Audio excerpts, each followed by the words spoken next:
Olá, senhoras e senhores, tudo bem? Aqui é o Rodrigo Marinho para falar um pouco sobre como é que está aí a saúde mental em tempos de pandemia, um assunto super importante, essencial para esse momento. Vamos aqui bater um papo importante sobre esse momento, tá? Eu acho que essa é a ideia, esse é o essencial para esse dia a dia. Diga aí, meus caros, é um prazer falar com vocês. O Santiago está já entrando por aqui, que é o psiquiatra que vai falar sobre esse tema. Deixa eu ver se ele já apareceu por aqui, né? Tá entrando aqui agora.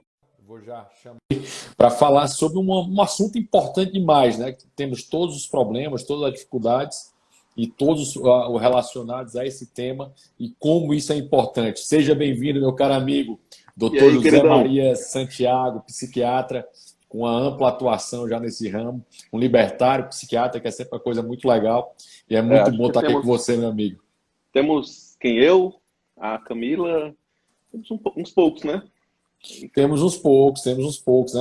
É uma área complicada, né? É uma área diferente, né?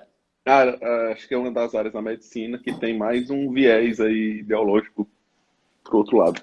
Por quê, hein? Então, explica essa parte aí, por que esse viés ideológico é tão forte? Cara, boa pergunta. Eu acredito que vem muito no presente, né? Isso eu posso falar do presente, pela história do que passou a psiquiatria. A psiquiatria, ela é uma especialidade médica antiga, mas que há até 60, 70 anos atrás, nós não tínhamos tratamentos eficazes para as doenças, para os transtornos que nós acompanhamos. Só minha filha trazendo aqui um copo d'água aqui para mim. É Deixa eu justo. segurar. A É Lilinha justo. tá aqui. Tem duas pequenas lindas esse aí, duas É, filhas maravilhosas. obrigado, amor. Aí, é o seguinte, assim, vou falar um pouco sobre a história da luta Psiquiatra. antimanicomial e antipsiquiatria, que passa um pouco. Eu acho que para a gente chegar a essa explicação, a gente tem que passar por aí. O primeiro hospital psiquiátrico, ele é do século XV, na França. Acho que é do século XV, mas foi na França. E o primeiro tratamento eficaz contra a esquizofrenia, por exemplo, né, vou dar o exemplo do caso da doença, do transtorno mais grave que nós temos dentro da psiquiatria. Só surgiu em 1950 e pouco, 1960 e pouco, nessas duas décadas aí, 50 e 60. Eu até escrevi um texto sobre isso um dia no meu Facebook, quando eu falava justamente sobre aquela polêmica da hidroxicloroquina e se era ou não, valia a pena ou não testar. Não era nem sobre o uso ainda, era sobre a Uhum. questão do teste ou não. E aí, o que aconteceu? Nessa época, um cirurgião francês, também francês, ele descobriu, por acaso, que os pacientes dele, que ele usava um medicamento para vômito, melhoravam das psicoses. E aí ele começou a achar aquilo intrigante e decidiu investigar por que um remédio que ele usava para náuseas e vômitos estava tratando psicose. E aí descobriram a relação entre a clorpromazina, que é o Amplictil, e a esquizofrenia e a psicose. E esse foi o primeiro antipsicótico que existiu. Muito parecido com o pessoal que usa, aqui no meu caso, né, meio carequinha, usa finasterida, que na verdade era um remédio para próstata, câncer de próstata, em pequenas Exatamente. dosagens, aumenta, você deixa de perder o seu folículo capilar, não é isso? O Exatamente. off-label, é o tal do É, off-label que chama, né? exatamente, é o off-label. Esse é o que nós chamamos de uso off-label. E tem muitos casos, né? Assim, na medicina, de um modo geral, existem muitos casos de medicamentos que foram descobertos ou desenvolvidos para uma finalidade e acabaram entrando. Um exemplo bem famoso são os medicamentos para emagrecimento, como a sibutramina. Inicialmente, ela era um antidepressivo. E aí descobriram que ela era um inibidor potente do apetite. O pessoal caiu em cima e aí hoje ele é um uso restritíssimo, né? Quando eu me formei, ainda existia a amostra grátis de sibutramina. Hoje em dia, É, né? eu não tenho receita para sibutramina. Eu, como psiquiatra, não tenho receita para prescrever sibutramina, entendeu? E É quem só para tem? o endócrino. Só endócrino que é relacionado a esse tema. Você, como psiquiatra, não pode recolocar para isso. Mas você deu Talvez explicação se eu for atrás eu consigo, só que eu ia ter que fazer uma justificativa. Por que que eu estou pegando aquele razoável. receituário e tal? Então, assim, aí o que aconteceu? É, diante de tudo isso, desse cenário aí que eu expliquei, desse gap de tempo, Uhum, de alguns séculos, né? Houve claro. muitos absurdos na psiquiatria. As pessoas eram. Para tu ter uma ideia, em Minas, tem um livro, posso até te emprestar um dia, é o Holocausto Brasileiro o nome. Em Minas, Uhum. cara, tinha um hospital psiquiátrico onde as pessoas eram abandonadas, parecia um campo de nazismo mesmo. Tinha um trem Campo de que passava, concentração. era um campo de concentração nazista. Tinha um trem que levava as pessoas para lá e E deixava, abandonado. e abandonava. Então, para tu ter Alimentação, uma... comida, a parte de vestuário, Era, nada? não, era um lugar recluso, assim, né? As pessoas iam para lá e eram deixadas lá. Só que era um hospital, teoricamente, né? Recebia ou deveria receber. Tá muito bom, muito longe do que nós podemos hoje chamar de hospital, mas era o que tinha lá. Uhum. E aí, para tu ter ideia, cara, por exemplo, um fazendeiro rico descobria que a filha estava grávida e aquilo ali seria uma vergonha, ele mandava Mandava lá para lá. para esse local. E aí houve muitos absurdos, né? Assim, houve torturas por parte contra as Os pessoas pacientes. internadas, contra os pacientes. Inclusive, na live que eu fiz com o Pedro, eu citei alguns exemplos. Tem algumas situações, por exemplo, tem já vou falar nos experimentos de Stanford. Sim, sim, já. Pronto, o que aconteceu no experimento de Stanford, a gente consegue replicar muito.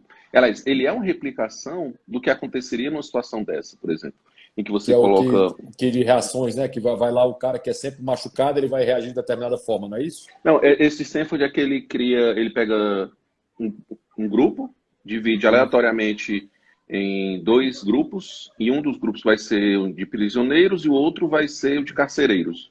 E o carcereiro sempre E acaba machucando o prisioneiro, é mais ou menos exatamente. isso. E ele teve que cancelar o experimento em 6 dias porque a coisa estava fugindo do controle. Então Uhum. imagina como isso fugiu ao controle ao longo de séculos em hospitais psiquiátricos, né? Ou seja, mas É, você pegou o mau hospital psiquiatra e deixou isso como default e acabou sendo. Tipo, tudo passou a ter senha, é isso? tudo passou a ter, cortou. Tudo passou a ser a mesma. Trataram o errado É, como se fosse o padrão.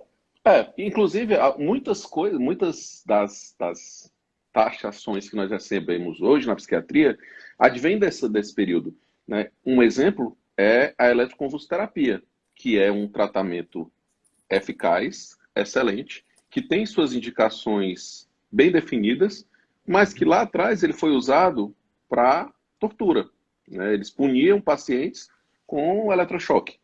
Então as pessoas até hoje têm muito preconceito contra o eletrochoque. É tanto que surge esse nome, é o eletrochoque.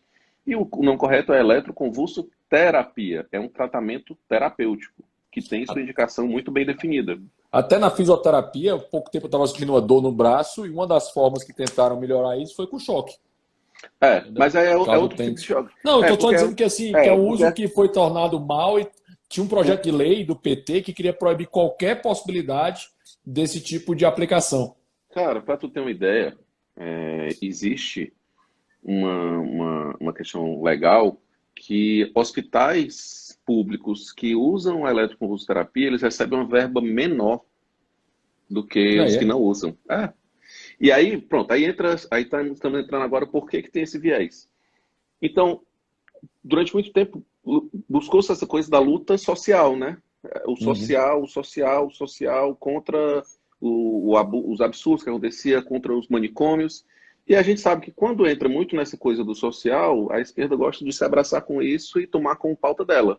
Uhum. Né? Assim, como se quem não é de esquerda não se preocupasse com o social. Claro. Né?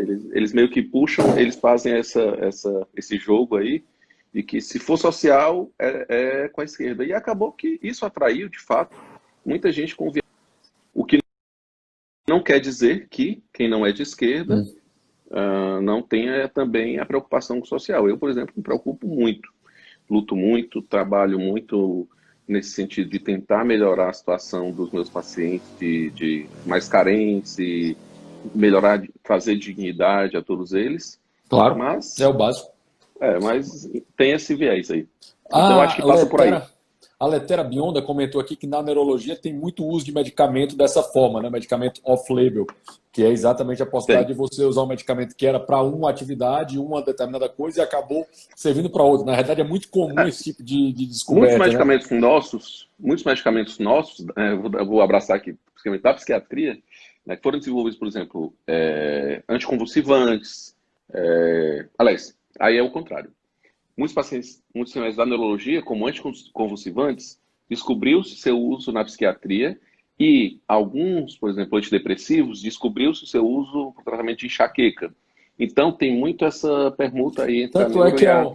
tanto é que o pessoal daqui tem enxaqueca muito pesada, né? Fica com um pouco de medo de usar os remédios que seriam É, antidepressivos, porque acabaria pensando que eles são depressivos e é um preconceito com isso, né? tem muito, cara, Eu muito já ouvi preconceito. essa história e na prática é tentar melhorar uma situação de dor absurda, né? Quem já leu aquele A Cura de Schopenhauer, que é um livro do Yaron, como é o nome dele?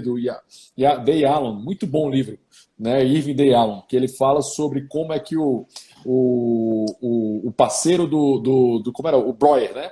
O Breuer curou o Schopenhauer. Então é muito legal a ideia e a perspectiva do livro e como é que isso funcionava no passado, né? Fechar o escuro, trazer todas as possibilidades. Mas deixa eu trazer um pouco para o nosso tema aqui, Sam. Falar um pouco do tema da gente. Uma das coisas que está começando, uma das consequências da pandemia, né? O nível de alcoolismo está subindo. Óbvio que a solução idiota de sempre é proibir, né? Sempre dá errado, mas a solução É, idiota que todo mundo pensa é essa. o A Al Capone é outra, que eu diga, né? exato. A outra coisa que está aumentando bastante é a violência doméstica, também, que é uma situação muito absurda que se coloca. E o outro que está colocando é que pessoas que já têm alguma tendência à depressão, mesmo que não tem, está começando a entrar nesse nível, né? Depressão e de ter algum tipo de esquizofrenia, alguma dificuldade, porque o ser humano é um bicho que interage, né? É um bicho É um ser social, social. é um ser social. Explica aí para nós quais são os riscos de uma pandemia como essa, que ninguém ainda está colocando, Pronto. e que isso é tão importante para o país. Pouca gente fala disso. Essa convivência social, né, foi o que nos fez, por exemplo, chegar à civilização que nós somos hoje, né?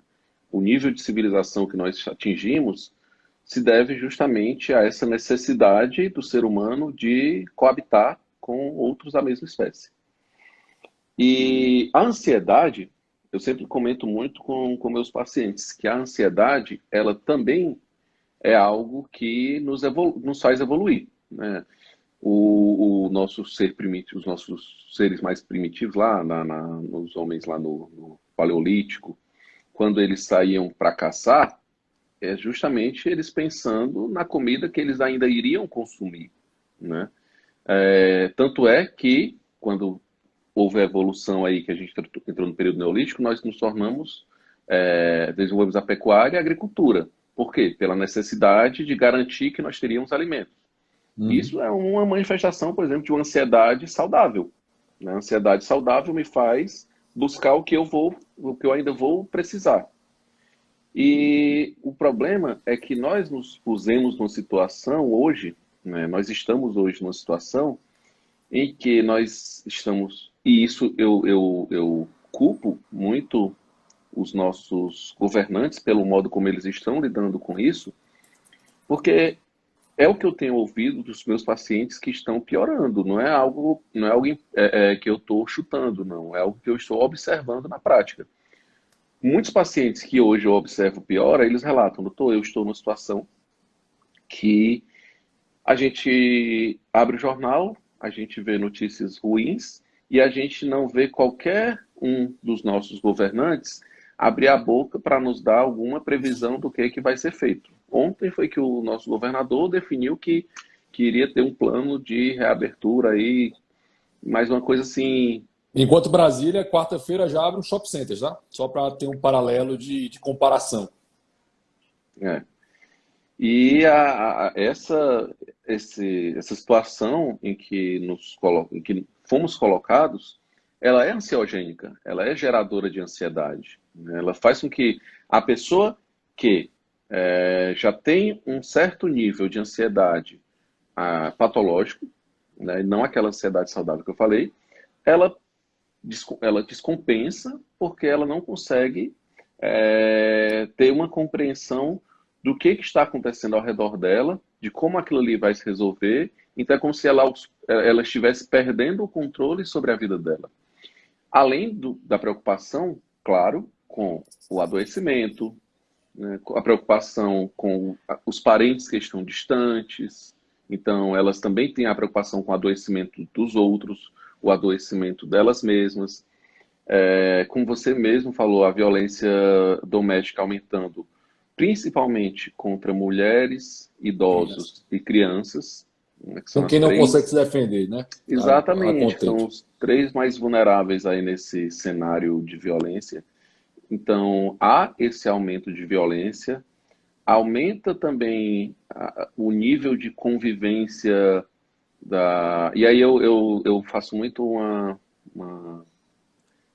analogia com a água fervendo, né? Que as moléculas começam a se agitar e elas ficam muito perto, se agitam e aquilo ali começa a borbulhar. Então, eu acho que essa forma como nós somos obrigados a estar muito próximos o tempo todo, esse contato próximo, enquanto que poldou da gente a nossa vida social, vai gerando esse atrito, sabe? E aí o adoecimento, ele chega. Pô, quer dizer, não tem nem o tempo de suspiro, né? De vamos aqui, É, deixa eu tá todo mundo à sentir um beira do pouco de ataque paz. nervoso. Você não sente falta. Ontem não, semana passada, acho que sexta, a gente perde até a noção do dia. Para mim foi ontem, já faz 3 dias. O sábado e domingo deixaram de existir, né? É, Para mim tudo é trabalho agora, porque tá quase tudo igual. Ontem é porque para eu me mim senti mal da barriga, tudo ficou parecido. para mim também tá meio confuso, assim, eu não entendo muito bem. E aí, eu só diferencio porque eu organizei para dia de sábado e domingo eu não atender ninguém, mas eu só estou fazendo atendimento online. Então, de segunda a sexta é igual para mim, sabe? Você tá sentindo os pacientes seus que tinham obviamente a presença física, a segurança do toque e tal, você tá sentindo que essa turma tá com mais dificuldade agora ou tá mais, ou mesmo com online tá dando para tocar? Cara, tá difícil. Tá difícil, eu tenho muitos pacientes que estão piorando.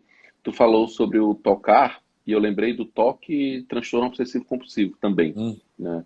Alguém E muitos. comentou, mas até comentou aqui que aqui começou a falar, cadê? Foi a Bilonda que falou aqui, né? Que agora as pessoas os vícios têm se acentuado, compras, comida, limpeza, etc, né?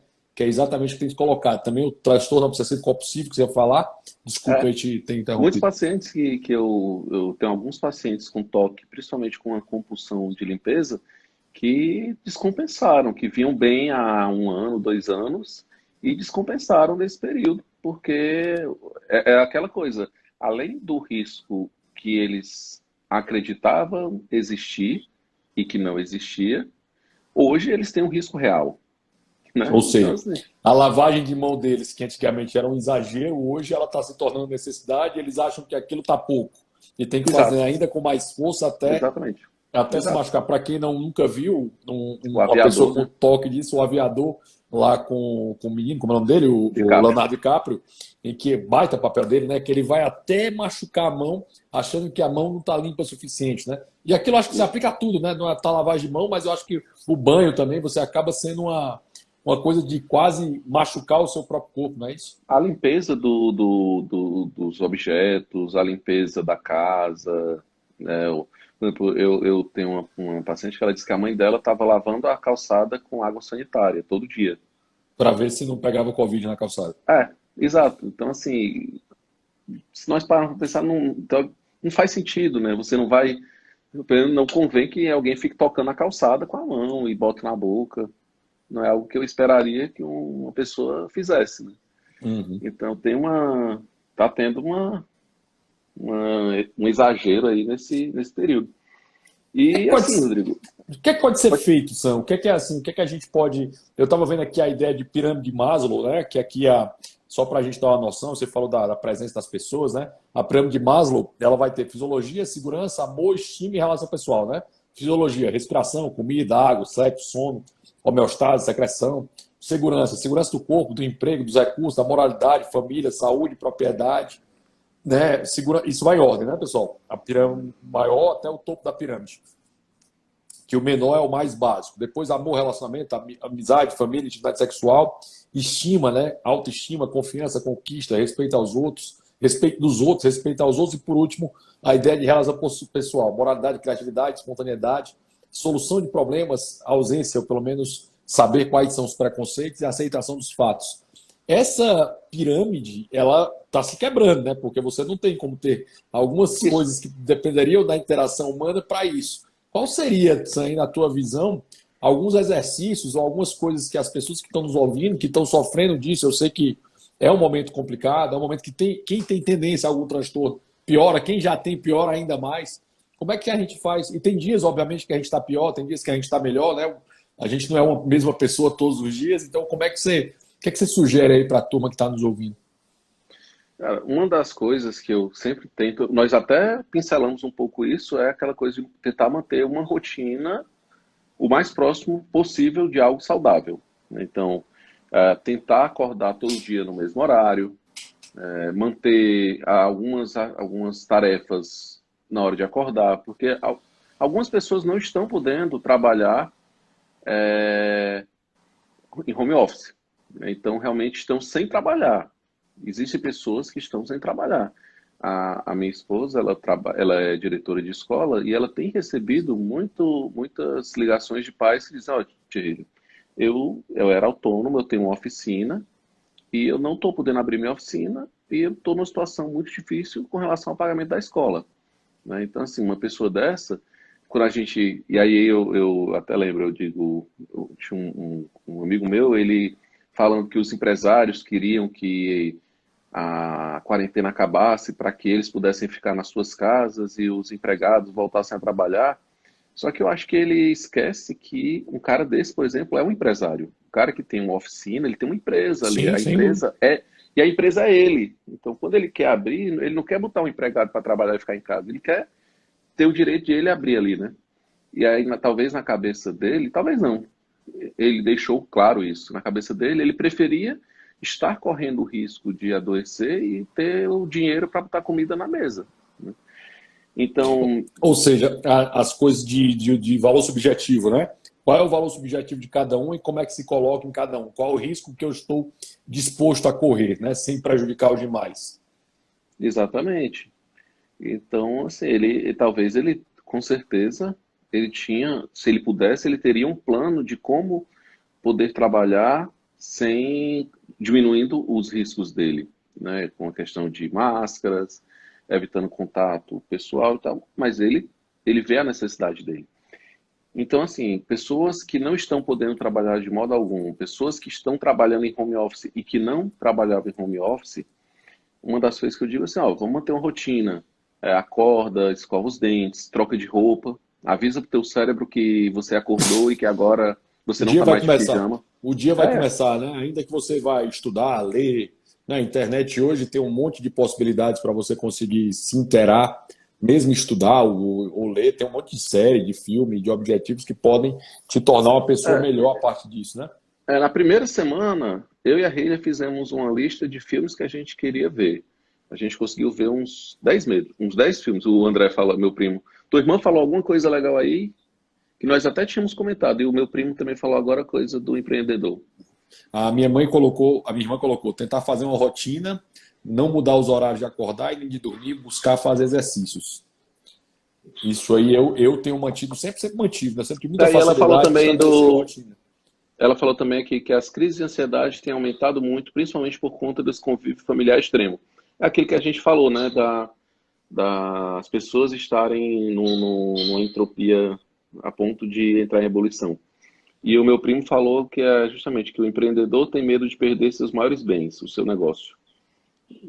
É claro, né, o empreendedor é quem corre mais risco no jogo aí.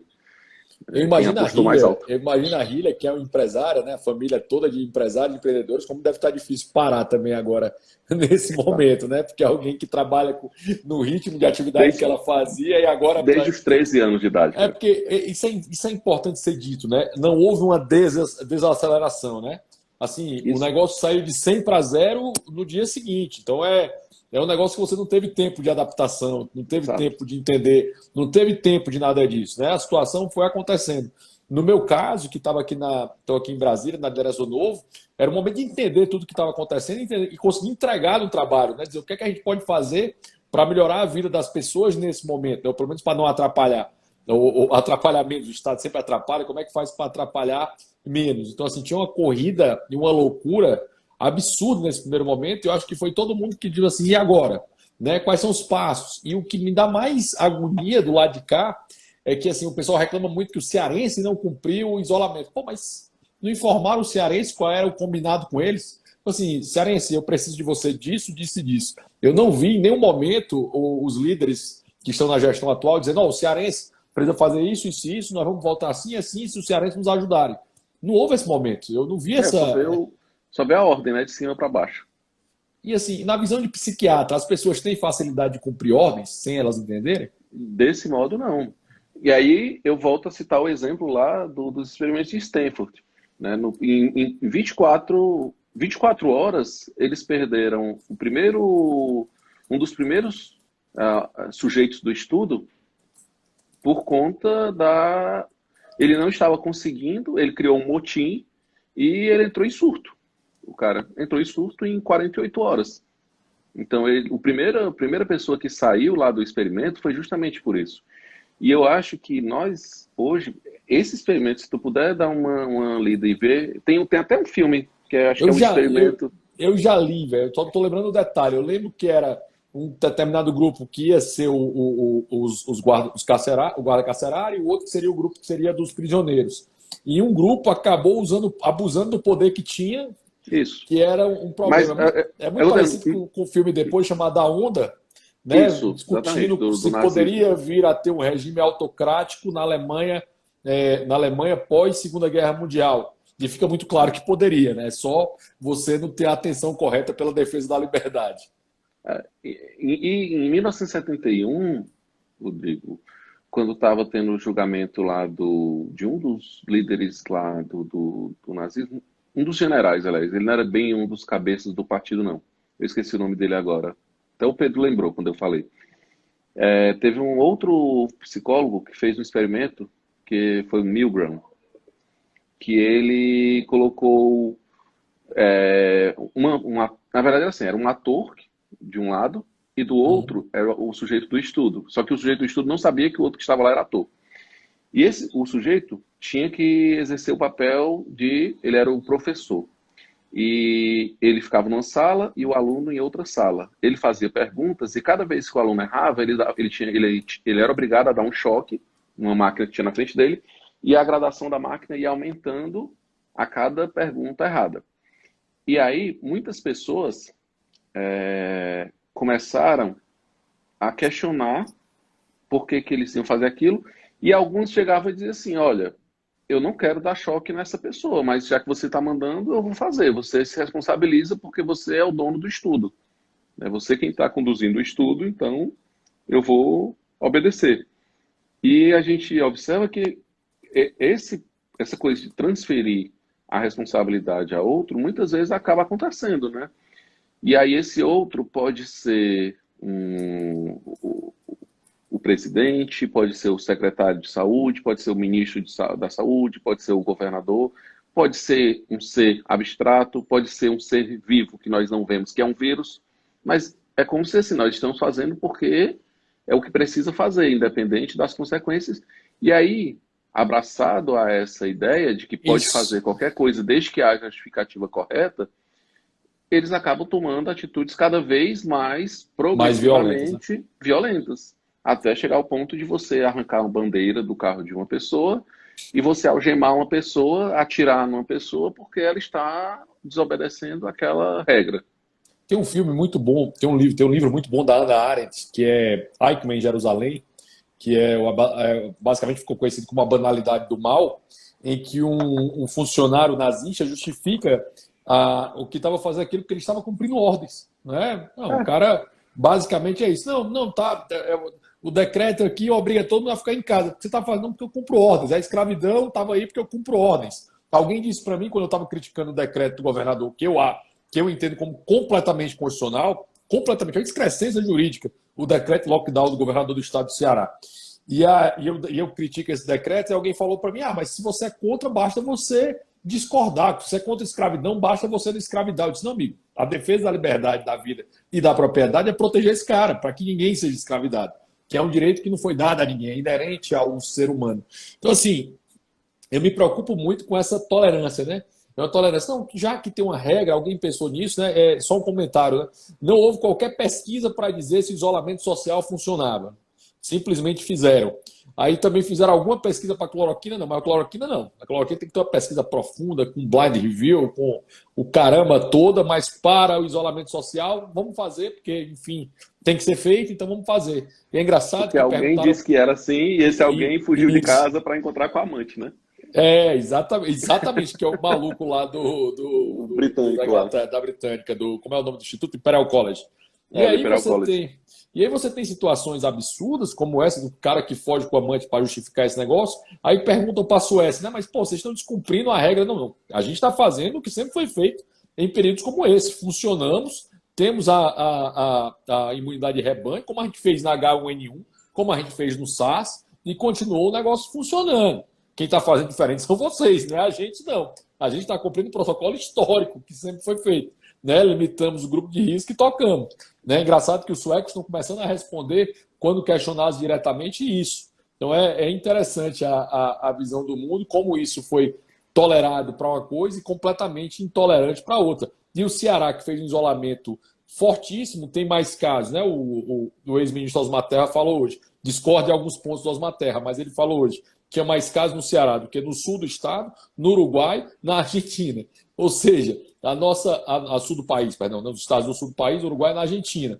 Ou seja, o Ceará, que fez um isolamento pesadíssimo, não conseguiu resolver o problema com a solução que foi dada por eles. E a gente tem um outro problema, né, que é outra tensão que o cearense tem, que é o medo de andar na rua, né, que é uma coisa que a gente fala A pouco, né? violência, né? Você tem o medo de ficar em casa, você tem o medo de andar na rua. Fala um pouco A mais sobre gente, essa crise de ansiedade que a Patrícia está dizendo que aqui que tem aumentado muito também. a gente tem medo, nós cearenses, sempre que a gente pode se deparar com um local, né, sempre que nós podemos estar em um local onde não existe a violência, nós ficamos meio perdidos, né? Já notou isso? A gente anda olhando para os lados, a gente anda meio desconfiado, porque nós fomos treinados para ter esse medo do ambiente, né? Porque o nosso ambiente é um ambiente violento. Então nós meio que já vivemos eu digo que o nosso limiar para a tolerância, ele já é um pouquinho mais baixo, né? Assim, qualquer coisa já causa uma hiperexcitação no nosso sistema nervoso. Parasimpático, simpático, a gente já fica logo com o coração acelerado, a boca seca. Se você vir dois caras vindo na Muito, moto, a boca já muito. seca, o coração acelera, a mão sua. Então, a nossa resposta, ela Coração é muito mais dispara. rápida. É. Então, Não, a eu tô, gente tem uma... eu tô em Brasília, que é um lugar muito estranho, né? Eu tô em Brasília até o final dessa semana, como diretor legislativo da bancada do Novo, termino minha missão essa semana.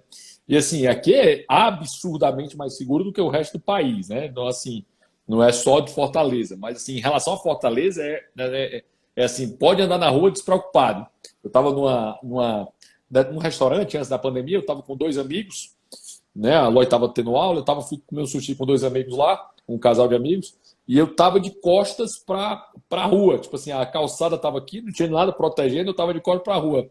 Meu comentário para meus amigos, assim, cara, não tinha perigo de eu sentar numa mesa desse jeito onde eu estou agora em Fortaleza, porque eu estaria absurdamente exposto a qualquer pessoa que passasse nas minhas costas. Eles olharam para mim e disseram, é assim lá? Eu disse, porra, Cara, quem é cearense sabe disso. eu tenho um amigo que em 2000, isso nós ainda éramos menos violentos do que nós somos hoje. Em 2007, 2008, ele foi passar 2 meses na Alemanha, ou foi 3 meses, não lembro agora, foi passar um período na Alemanha, no nosso internato.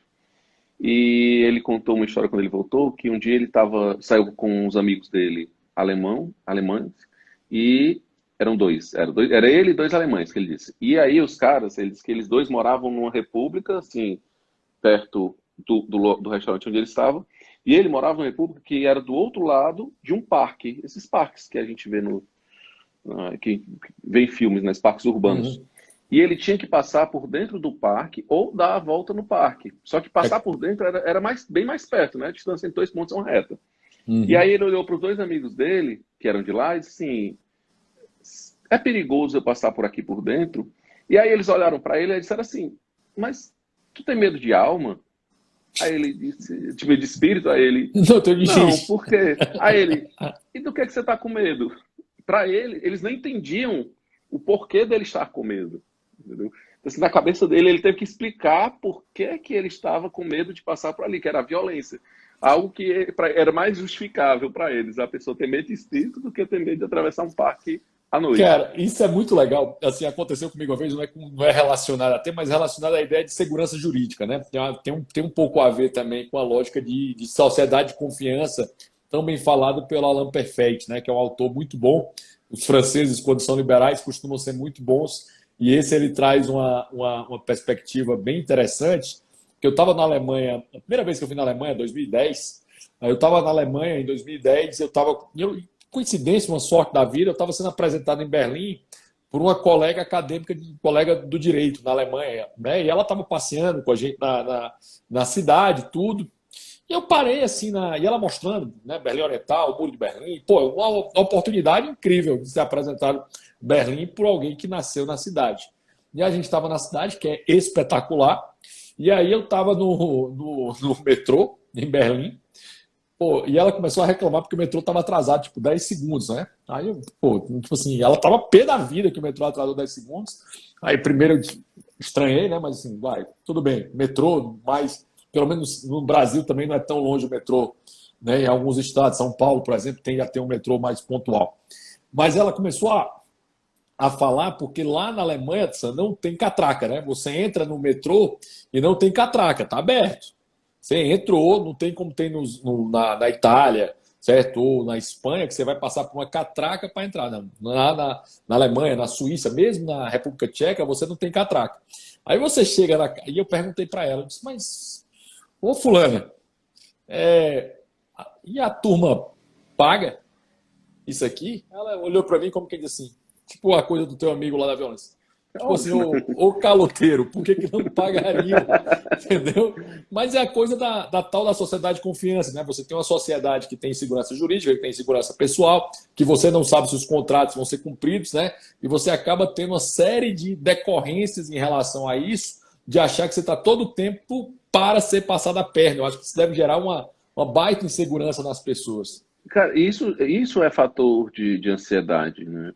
Eu tenho alguns pacientes que são empresários, que são empreendedores, ou que estão iniciando a sua vida no mundo do empreendedorismo, e, e muitos deles, Rodrigo, têm justamente essa insegurança, esse medo, e isso chega a ser adoecedor, né? E aí é como o meu primo citou mais anteriormente aí, que o maior medo é justamente de perder os seus bens, de perder tudo que tem.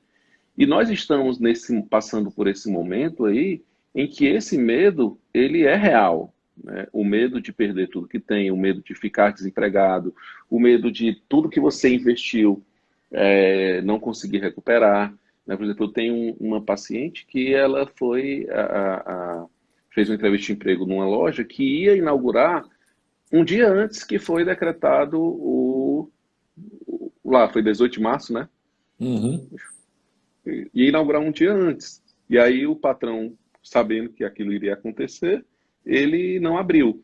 Mas se imagina todo o gasto que a pessoa teve e de repente ficou ali imobilizado sem qualquer. E aí, como eu falei mais uma vez, nós não estamos aqui, eu já ouvi a postura do Rodrigo e a minha postura, nós não estamos defendendo a ideia de que todo mundo tem que ir para a rua se abraçar e se Não, contaminar, não. aí é outra coisa maluca, né? Se eu É digo o isso aqui, espantalho aí. quer dizer que eu É o estou dizendo a espantalho. outra coisa, né? É a É, maluquice, né? Hoje eu falei no debate que a Revolução Francesa não tinha a essência do liberalismo. Pronto, eu disse que não era liberal a Revolução Francesa, que era um absurdo. Eu disse, olha, ela se perdeu na sua essência. Agora que a esquerda ficou louca, né? Você está se contrapondo com todo o ponto do liberalismo. Velho, dá vontade de dizer assim, vão se lascar, né? Essa é a minha É, vontade de responder isso. Aí eu botei no Instagram aqui a previsão da Gertrude Himmelfarb, Os Caminhos para a Modernidade, e do Edmund Burke, né, Reflexões sobre a Revolução Francesa. Mas é interessante essa coisa, Sam, na hora que você diz isso não é aquilo, né, ou então é aquilo que se transforma em algo gigantesco. Só para ficar claro, eu defendo que as pessoas voluntariamente façam isolamento social. Né? Os países que deram certo o isolamento social foi exatamente aqueles que as pessoas participaram ativamente dele. Entendeu? E é, eu também não defendo que a volta só se dê com a vacina, também não, tá? Só para deixar claro. Todos exato, nós, também não. antes dessa pandemia, sabíamos claramente, isso foi falado inúmeras vezes, que a população brasileira vai se infectar com o diabo desse vírus. Entendeu? E que a ideia é ter imunidade de rebanho para isso. Então, o pessoal aí fica um papo dizendo que não tem certeza que tem imunidade. Cara, a regra de vírus é que você tem imunidade. O estranho é não ter. Explica Terceiro melhor isso para semestre mim. aí. Cadeira terceiro semestre aí, imunologia. Pois é, Terceiro eu não fiz semestre de medicina, mas eu medicina. aprendi isso, porque a gente lê um pouquinho, você entende isso, né? É, E você lê, é óbvio, pessoal, quando teve essa pandemia, eu fiz questão de ver o passado. O que é que fizeram antes? Como é que foi em 1918? Como é que foi as outras crises? Como é que foi a peste negra? Como é que foi lidado com isso? A humanidade não está lidando com isso a primeira vez. Essa talvez seja, sei lá, não, centésima. e se Ou nós a... pararmos para pensar, Rodrigo, reforçando o que tu disse, os países que lidaram com isso mais rápido, inclusive, foram os países em que já existia a cultura não do isolamento, mas a cultura do distanciamento físico, né? Eu acho que desde que o mundo é mundo, assim, desde que descobriram a máscara cirúrgica, se a gente assistir, hoje é o dia da cultura, é o dia do nerd, hoje é o dia da cultura nerd, dia da toalha, Uhum. então eu gosto muito de acompanhar coisas relacionadas ao Japão, e quando a gente assiste um documentário, alguma coisa, a gente sempre vê o povo na rua andando de máscara, aquela coisa do isolamento, a gente ouve falar como é que é a questão da disciplina deles, e a gente vê que foi um país que lidou muito bem com isso. A Coreia do Sul, que tem uma cultura semelhante, lidou muito bem com isso. Então é como você disse, as coisas não precisam vir de uma ordem estatal para que elas aconteçam, né? As pessoas podem voluntariamente aprender a fazer isso, né? O Dário e o Ávila estão por aí, vou dar um cheiro Beijo aí para para os dois. beijo para dois, saudade de ambos. Né, o Engel está falando que uma pesquisa realizada pela Abras em supermercado de 4 pessoas que têm contato com o supermercado, uma quer roubar, duas roubariam, caso tivesse oportunidade, apenas uma não roubaria de forma alguma. Eu acho que é uma cultura que tem que mudar, cara. Eu espero que, assim, que não seja, que seja uma realidade local e que a gente consiga mudar fortemente o senso de propriedade. A Lígia está comentando, prazer, Lígia, por aqui. O isolamento social nunca foi concebido para esperar a vacina, né? O problema inicial era evitar o quadro do sistema. É isso, eu não sei em qual momento mudou essa coisa, né? Começou a mudar essa maluquice que o isolamento era para ser, para melhorar a curva do sistema e agora é para chegar a vacina. Tem nada, ninguém tem previsão para chegar a vacina, pessoal. Isso é de uma irresponsabilidade tremenda. Não há previsão nenhuma para a vacina e o objetivo do isolamento nunca foi esse, nunca, em nenhum momento. E eu vou ser sincero, Rodrigo, se alguém chegasse para mim e dissesse hoje que já tinha uma vacina, hoje, Não tomava, né? aqui, eu ia esperar uns meses aí para ver como é que ia ser a reação do pessoal. E, assim, se alguém ia sobreviver, se alguém ia ter problema com isso. Porque a gente sabe. Aí entra a questão do rigor científico que tanto se pediu com relação à hidroxicloroquina, né? Pelo rigor científico, principalmente com E aí, olha A como isso vacina, para é quem não curioso. sabe, é a inoculação da doença que gera um anticorpos para isso. Então é algo Você muito sério. você coloca um fragmento do vírus de modo que o nosso corpo reconheça aquilo ali como sendo daquele vírus. Então tem que ser um fragmento realmente que seja virulento, digamos assim. Ou você pode colocar o vírus, só que o vírus atenuado, que nós chamamos, o vírus que não é capaz de causar a doença, né? Então, assim, para que você desenvolva isso, você E tem que aqui, entre realmente. a doença e a cura, a dose é importantíssima, né? É. E aí, assim, uma vacina, ela tem os carreadores. Tem um porquê de uma vacina demorar, em média, 1 ano e meio para ser desenvolvida. Não é por acaso. É porque você tem que ter tempo para que aquela, que é uma medicação, vamos tratar como uma medicação, ela passe por todos os testes que são exigidos para a liberação de uma substância. Que a hidroxicloroquina já passou no passado, né? O curioso é isso. Ela já passou por todas essas fases. O que estava se tentando fazer era o uso off-label, que vem se comprovando que não é tão eficaz como se acreditava em vivo. porque os estudos que nós tínhamos eram in vitro. Uhum. Então, os estudos mais recentes mostram que não tem a eficácia que nós esperávamos que tivesse. E aí não é questão de acreditar ou de não acreditar, é de esperar. Eu tinha esperança de que aquilo se Dê certo. provasse em vivo, isso. Então, assim, era uma esperança. Já que in vitro estava dando certo, eu tinha esperança porque eu queria que aquilo ali desse certo, de que os estudos comprovassem, e aí não estão comprovando. Mas aí é outro aspecto da coisa, né? E aí, Rodrigo, quando você chega e diz assim, olha, nós já temos uma vacina pronta, você fica das duas uma. Ou eles já conheciam esse vírus há mais tempo do que nós, ou eles estão liberando uma vacina sem a devida comprovação de eficácia. E aí, quando você atrela a isso, por exemplo, a liberação do isolamento, como alguém falou agora que em São Paulo já se fala sobre A isso, tá, Lígia Lígia? falou aqui. Pronto, que já se fala sobre isso, de atrelar, você está atrelando a algo que você nem sabe se realmente vai funcionar. Se você nem sabe se realmente tem a eficácia necessária para isso, né? E aí vem a pergunta, depois de quanto tempo que nós tomarmos a vacina, nós estaremos imunizados?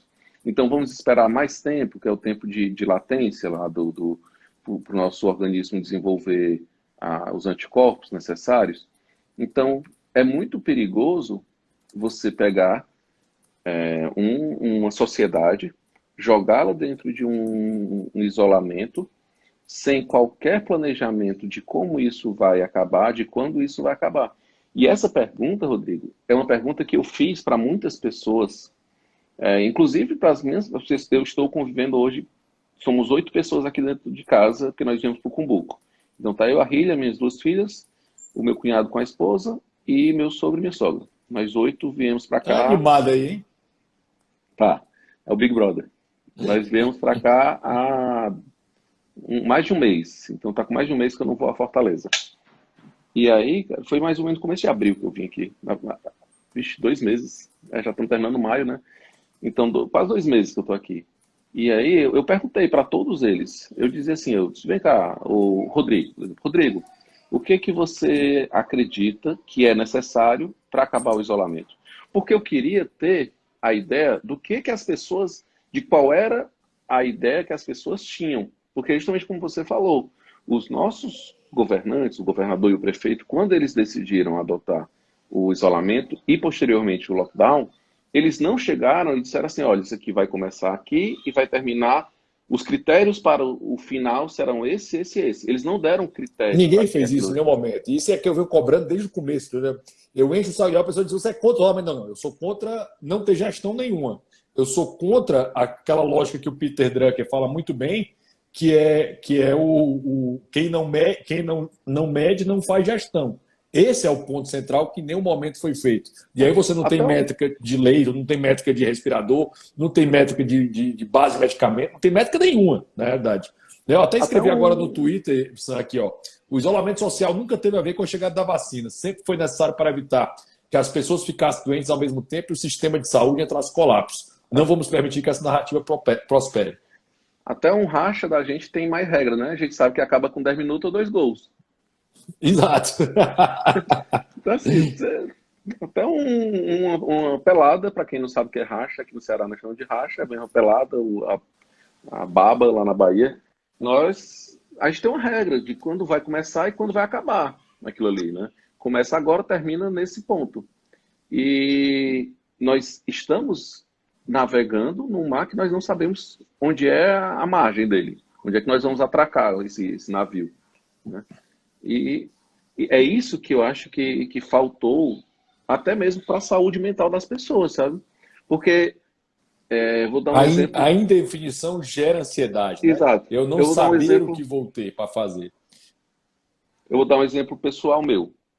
Em 2013 eu entrei na residência, tu lembra, né? Que eu entrei para fazer psiquiatria, 13, 14 e 15. Uhum. E aí, cara, a gente foi, nós nos conhecemos, eu estava terminando, 2015, Isso, mas eu ainda era exato. do Exército.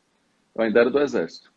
E aí, cara, nessa época, eu era do Exército e eu fazia residência. O Exército, eu tinha 40 horas semanais. E na residência, eu tinha 60 horas semanais. Então, eu cumpria uma carga de trabalho de 100 horas por semana, durante 3 anos. E aí as pessoas me perguntavam como é que eu aguentava. E eu dizia, não, eu aguento porque eu sei que daqui a 3 anos isso vai acabar e eu vou cumprir meus dois planos, que é Tem uma terminar minha regra, residência. rapaz. Tem uma regrinha, né? Ah, eu tenho um plano, eu sei o final acaba aqui, né? Tenho data para terminar meu final, né? Se eu me atrasasse, eu ainda saberia quando era o final. Eu diria, ó, é depois que eu terminar a residência. Então eu encarei 100 horas semanais durante 3 anos porque eu sabia a data de terminar aquilo, né? Então, quando a gente entra na faculdade, a não ser que a gente vá para o DCE ou a Uni, a gente sabe quanto tempo a gente demora para terminar a faculdade, né? Vou postar, Lília, vou postar. Uma pergunta importante, cara, assim, uma das tradições mais importantes de qualquer sociedade é o momento que você despede dos seus, né? Eu que há 2 anos atrás me despedi do meu pai, confesso que até hoje dói um bocado, mas eu tive uma oportunidade de dar tchau para ele, né? Eu tive uma oportunidade de velar o meu morto, né? Velar o meu pai, dar o meu tchau, fazer um discurso de despedida. Eu tive toda essa possibilidade de fazer isso. A minha irmã está perguntando, que também viveu essa experiência, também era muito próxima ao pai dela. Nossa família era muito próxima, é muito próxima e era muito próxima ao nosso pai, principalmente, né? E sobre as mortes sem velório e enterro, o que é que você acha disso para a saúde mental das pessoas?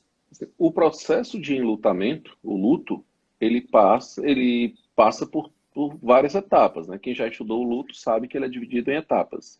Uhum. E essas etapas não necessariamente elas são sequenciais. Não quer dizer que você tem que seguir aquela sequência para que só a última, que é a aceitação, que é sempre a última.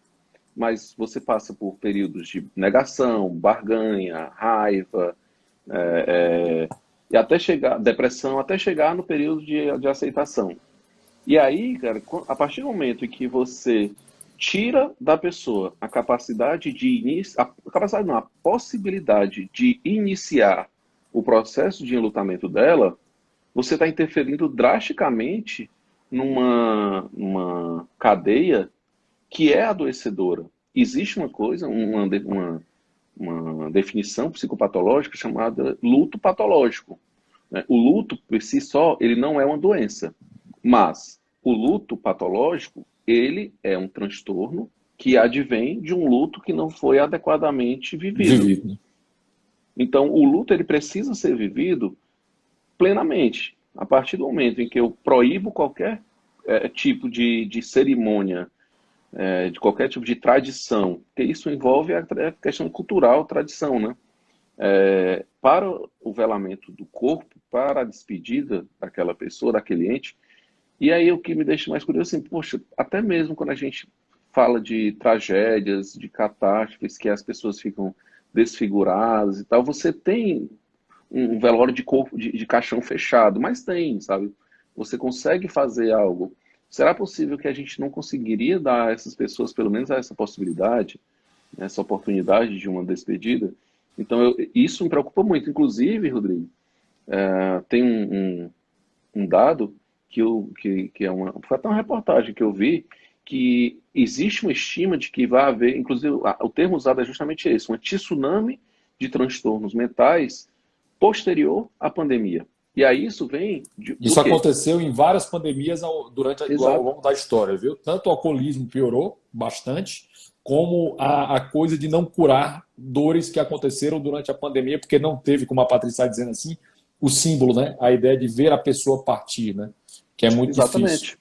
Tanto é que quando, por exemplo, um avião ele não é encontrado, as pessoas ainda assim fazem um velório simbólico. Justamente o termo simbólico da ideia do símbolo, de estar simbolizando aquela pessoa naquele momento, né?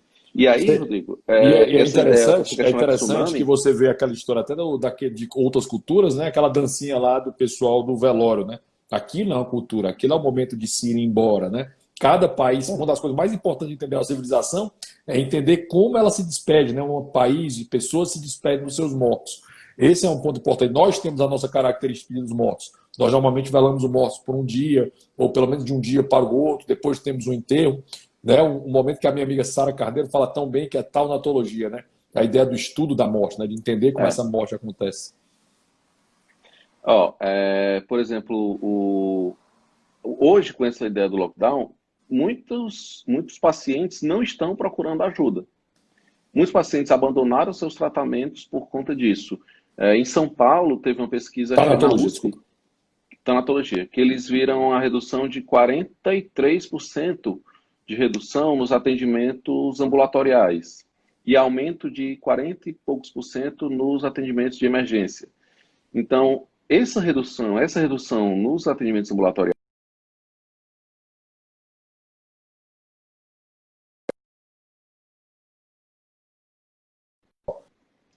tinha dado uma... Consigo recuperar. Sam, cortou aqui, Sam. Voltou, vai Pronto, lá. voltou. Pode falar. Então, Tá assim, falando. vai vir uma onda aí de transtornos mentais posterior a essa pandemia, justamente por conta dessa, dessa baixa procura, né? As pessoas não estão procurando atendimento agora, né? E a gente observa isso na prática. Eu estou atendendo hoje bem menos pessoas, mesmo atendendo de segunda a sexta, eu estou atendendo menos pessoas do que eu atendia quando eu estava atendendo presencialmente. Isso vai ter uma tsunami. A venda de Uma Rivotril, pergunta, cara, que é Sam. um remédio, Pode aumentou falar. Pode 22% o terminar. Rivotril. Entendeu? O aumento de Caramba. Rivotril, que é um remédio que não é para usar para o tratamento, ele é um remédio sintomático, ele serve para aliviar a ansiedade, ele aumentou 22% a venda dele. Entendeu? Então, Você só assim, comprou esse remédio como receita médica, né? só com receita azul. Caramba. Só para eu entender, cara, assim, uma coisa que eu já vi, que me disseram, os psiquiatras falam isso, se a pessoa tem tendências suicidas ou está pensando nisso, Sam, o que eu vi foi vá imediatamente ao pronto-socorro. É isso mesmo? É essa a orientação que deve ser dada? Se alguém pensou, sei lá, em tirar sua vida, ou se machucar, ou fazer Sim, algo, sim. algo do tipo, qual é a orientação que você dá a essa pessoa? Eu digo sempre assim, se você já faz acompanhamento, fale com a pessoa, com quem lhe acompanha, Seu seja com psiquiatra, terapeuta, psicólogo? psicólogo, psiquiatra. Procura a pessoa que lhe acompanha, procura alguém da sua família, fala o que está acontecendo. E aí, Rodrigo, assim, a gente trabalha muito isso no mês de setembro e eu acho que aos poucos a gente esquece de trabalhar no decorrer dos meses. É muito importante que a gente também, enquanto família, a gente não tenha o tabu de achar que aquele assunto deve ser proibido.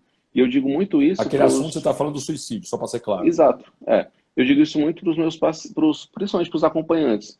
Quando eu vou conversar, eu digo assim, olha, o fulano, aí a pessoa diz assim, doutor, ele estava pensando em coisa ruim. Aí eu digo, coisa ruim que você fala é suicídio?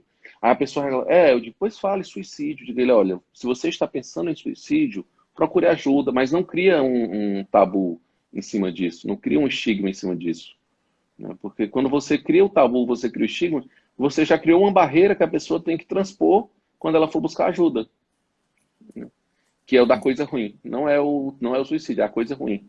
Ou seja, Entendeu? você, na realidade, é um assunto que deveria ser mais falado, né? A lógica lá É, do Setembro Amarelo, que é o cuidado com as pessoas, uma necessidade que as pessoas têm, e é essa uma dificuldade imensa que a gente tem para as pessoas entenderem que, assim, é uma situação de limite, né? Se alguém está perdendo, aí eu vou recomendar um autor que eu adoro, chamado Viktor Frankl, né? Que é Em Busca de Sentido. Em geral, quando muito as bom esse livro. pessoas perdem o propósito, perdem o sentido, não entendem o que fazem, não sabem qual é a solução que vai ser dada para a sua própria vida, e é um momento que você perdeu esse ano a possibilidade de promoção do emprego, a possibilidade de gerar algo, a possibilidade até de se formar, de terminar um projeto, de encontrar aquela namorada, aquele namorado que você queria, de fazer um casamento que você gostaria. É um momento que trava muitos planos, isso é muito difícil. Né? Sam, então assim, não deixe de buscar o sentido, pessoal. Sam, você tem 1 minuto e meio aqui para terminar, que é o nosso tempo. Cara. E termina aí Muito dizendo. Não, você tem obrigado um minuto e aí. meio. Fala, devo o seu recado final. E aí Obrigado também qual aí, é a sua rede queridão. social para a turma lhe seguir. Tô com muita saudade de você, da gente poder tocar um Também. violão, tomar um vinho juntos, lá na varanda. A varanda tá ali esperando, viu? Com o maior gosto. E, e muito obrigado pela oportunidade de poder falar. A minha rede social que eu uso profissionalmente é essa, DR Santiago Psiquiatra. DR não de discutir, né? De doutor É, Santiago. eu tento criar um cronograma de quais são as postagens. Então, se você abrir lá o feed total, vai ver que todas as semanas, elas têm um padrão. Então, para quem gosta de filme, toda sexta-feira eu indico um filme lá Legal. na minha página e que tenha alguma relação com algum tema psiquiátrico. Pessoal, Beijão. siga o Dr. Santiago.